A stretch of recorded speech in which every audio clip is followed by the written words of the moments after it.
Tactic is a specific operating plan detailing how strategy is to be implemented in terms of when and where it is to be put into action. By their nature, tactics are narrower than their scope and shorter in their time horizon than are strategies. Tactics, therefore, may be viewed as a link between the formulation and implementation of strategy. Some of the tactics available to implement competitive strategies are timing tactics and market location tactics. This implies when and where. Let us first discuss the time tactics, that is, when to compete. The first company to manufacture and sell a new product or service is called the first mover.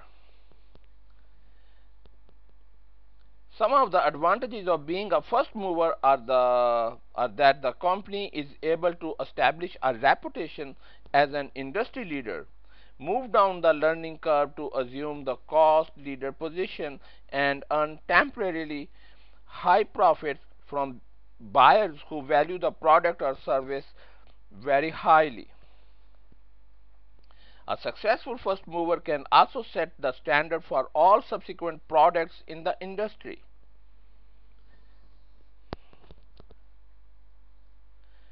A company that sets the standard locks in customers and is then able to offer further products based on their standard.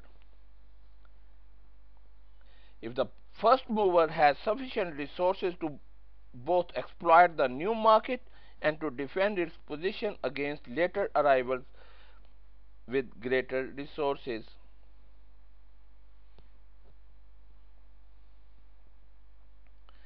Being a first mover, you have some disadvantages too.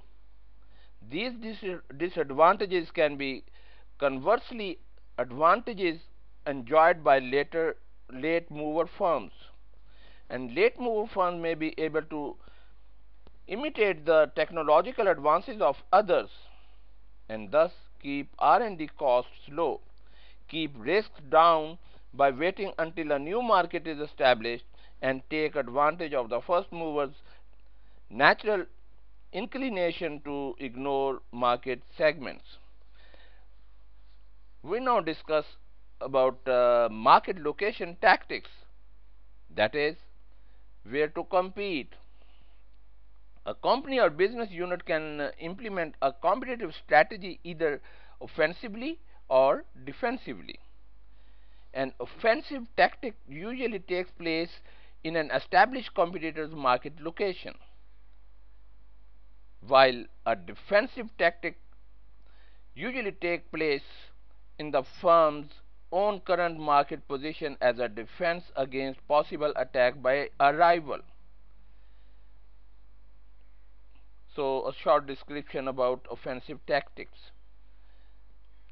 Some of the methods used to attack a competitor's position are: number 1, frontal assault.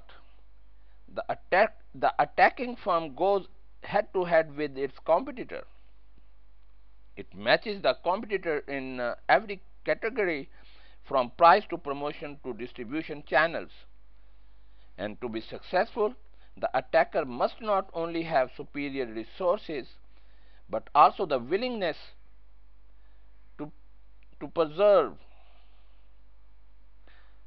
This is generally a very expensive tactic and very severe to awaken sleeping giant, depressing profits for the whole industry as a result. Then number 2 is flanking maneuver.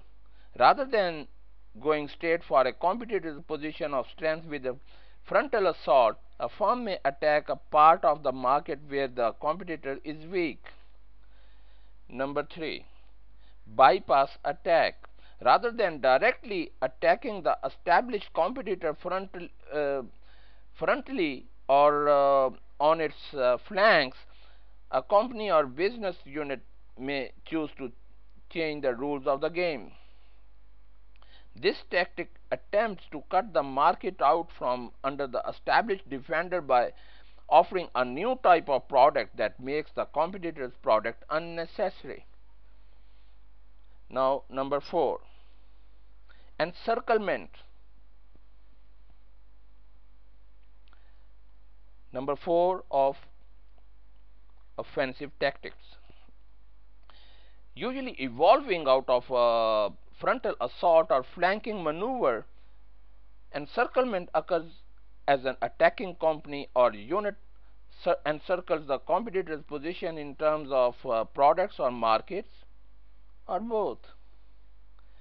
The encircler has greater product variety and serves more markets. As a late mover into internet browsers, Microsoft followed this tactic when it attacked Netscape's business with its embrace and extend strategy. Now we have number 5, guerrilla warfare. Instead of continual and extensive resource expensive attack on a competitor, a firm or business unit may choose to hit and run. And guerrilla warfare is characterized by the use of small, intermittent assaults on different market segments held by the competitor. In this way, a new entrant or small firms can make some gains without seriously threatening a large established competitor and evoking some form of retaliation.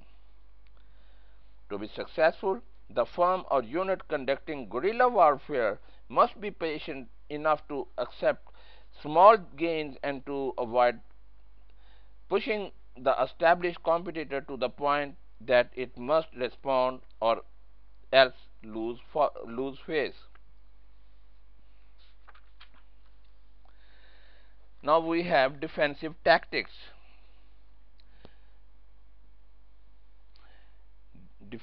Defensive tactics aim to lower the probability of attack. Direct attacks to less threatening avenues or lessen the intensity of an attack.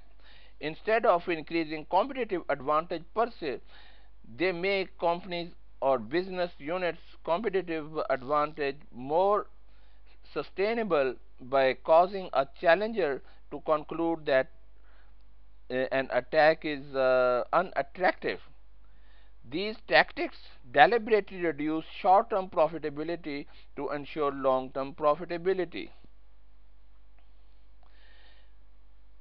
You should raise structural barriers. Entry barriers act to block a challenger's logical avenues of attack. Some of the most important are to offer, number 1 is offer full line of products in every profitable market segment to close off any entry points.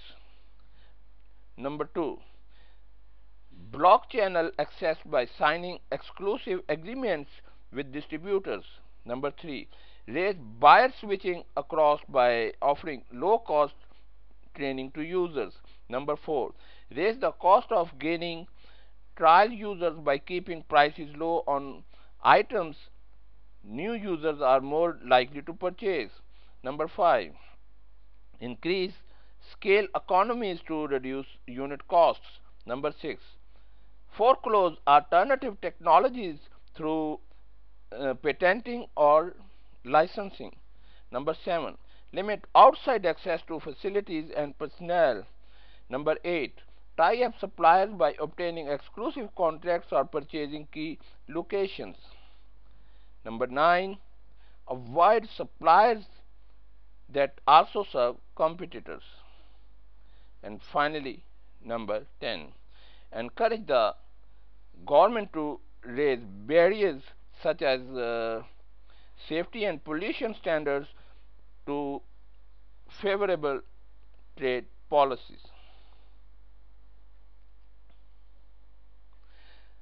So in defense tactics, we have another point, that is increase expected retaliation. This tactic is any action that increases the perceived threat of retaliation for an attack. For example, management may strongly defend any erosion of market share by drastically cutting prices or matching a challenger's promotion through a policy of accepting any price reduction coupons for competitors' products. This counterattack is especially important in markets that are very important to the defending company or business unit.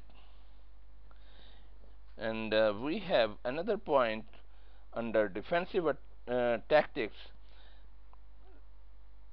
One has to lower the inducement for attack. This is the third type of defensive tactic that reduces a challenger's expectations of future profits in the industry. Log on to my website www.asifjmeer.com. I also invite you to visit my blog at asifjmeer.wordpress.com. This is about management concepts. Thank you for listening. Have a wonderful day.